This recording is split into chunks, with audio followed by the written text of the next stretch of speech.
வணக்கம். முடியாத வரிகளின் சில துளிகள் உங்களுக்காக. நான் தமிழருவி.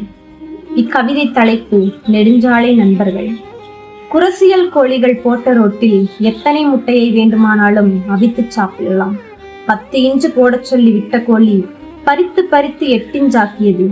8 இன்ச்சு போட்டு எண்ணத்தை கலட்ட போற போக்கத்தவன் பொறியாளன் வரட்டுன்னு சொன்னதில் 8 ஆறாச்சு. காசு என்னாச்சு? நடுக்காட்டுல தோண்டுனா 4 சொட்டு தண்ணி வரல, நடுரோட்டுல மட்டும் நயாகரா நீர்வீழ்ச்சி.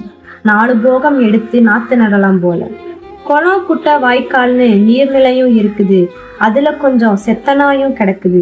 வேலைக்கு போகும் வெண்சட்டைக்காரன் நடுரோட்டில் நீராடுவது வாடிக்கையா போச்சு.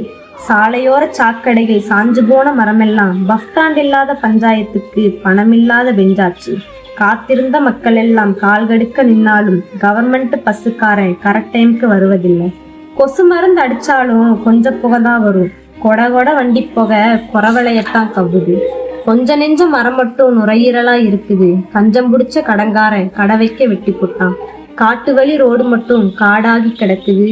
வெரசா போன 2 வீலர் வீட்டுக்குள்ளதான் வருகுது.